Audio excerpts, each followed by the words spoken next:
Hi guys, Leah Church here and welcome to my channel. I am so thrilled and honored that you are here watching this video because there's a million other videos that you could be watching right now and you're watching mine, so thank you. If you would like to see this face recreated and it's inspired by this skirt right here that I bought online and never would have been attracted to it in my life, but for whatever reason, I knew from the moment that I saw it, I had to have it and I was going to wear it on my 5th anniversary, and this was the eye look that just kind of came out of my brushes because I was in that mood to really have my makeup match my outfit. So if you would like to see this look recreated, please keep watching the video.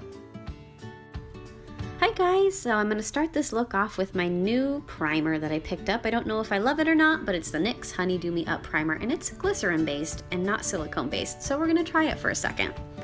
Next is my NYX Stay Matte But Not Flat Liquid Foundation in Nude Beige that I dot all over my sun-damaged Mask of Pregnancy oily self, and it is just so full coverage, blended with a dry sponge. I adore it. And I'm highlighting with Tarte Shape Tape in the shade Light to conceal and add light to the face. Y'all know the drill, right? And that's a dry sponge as well. I will go ahead and link all these products and everything down below, so if I skip one, don't worry. I'm basically baking, but I didn't mean to, with my RCMA No Color Translucent Powder everywhere that I think I even touched my face with that concealer because, again, I am oily and I need a lot of powder, but I'm just dusting off any excess with a powder brush right now and moving on to bronzing and contouring with this little Tarte palette. It's not a palette, excuse me. This Amazonian Clay Waterproof Bronzer in the shade Park Avenue Princess, and it's not exactly being my friend.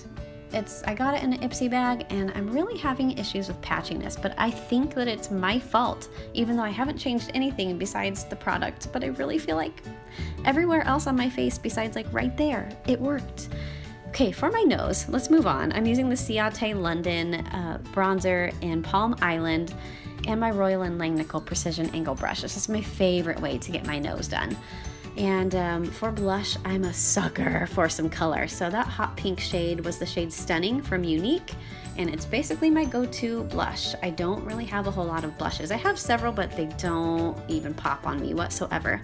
Now my go-to highlighter, which I don't know why, because this seems like a little high school for me, and trust me guys, I have all the respect in the world for high schoolers, but I'm not there anymore. So with a Morphe M501, I'm just highlighting and carving out some cheekbones, not carving out, I don't even know what I'm talking about anymore. Let's move on to eyeshadow, shall we? For my initial transition, I mixed those two colors from the Morphe Copper Spice palette on an M513, and I'm just sloppy with it. I just put it in there. Next, I moved to my M433 brush in that slightly darker color. Still in my crease, I just don't pull the color all the way in, and I pull it down onto the outer corner of my eye. Now I take the M506 brush and I take that chocolatey brown to deepen the outer corner. I do this with several different layers and several different colors. But before we move on, we must blend with the MB23, my favorite blending brush.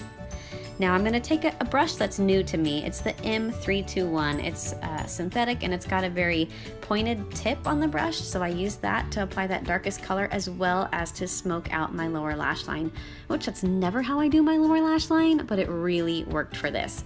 And now for the color that is the piece de resistance, is this beautiful foiled copper that really matched my skirt, and I love it.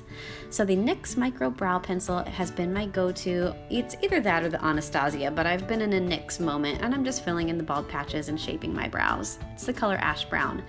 And you know we had to go in with the Jaclyn Hill palette, some of my favorite inner corner and brow highlights ever. That was the shade In Light on my inner corners, and with a tiny detail brush I picked up Beam, and I'm putting that just below my brows ever so gently. And the best mascara, don't worry, it will be linked in the description bar. The new L'Oreal Voluminous Lash Paradise. Oh yes! And to finish off with my lips, this is the NYX Whipped Lip and Cheek color in Cocoa Bean, and it does not stay on worth a hoot, but who cares? To set it all down, I used the De-Slick setting spray by Urban Decay, and we are done. Okay guys, well that completes the look for this warm, coppery, smoky eye. It may not be special to anyone else besides to me, but I just wanted to recreate it for you and share it with you because, you know, it brings back all the anniversary vibes, and I can't help but feel that little itch in the background of the pumpkin spice lattes and kind of merges all of those warm, fuzzy feelings all together in one, and I put it on my eyes. Thank you so much for watching. I totally appreciate each and every one of you. Don't forget to give this video a thumbs up and subscribe to my channel, please, and I pray that God blesses you right where you are. Until my next video, I'll see you later.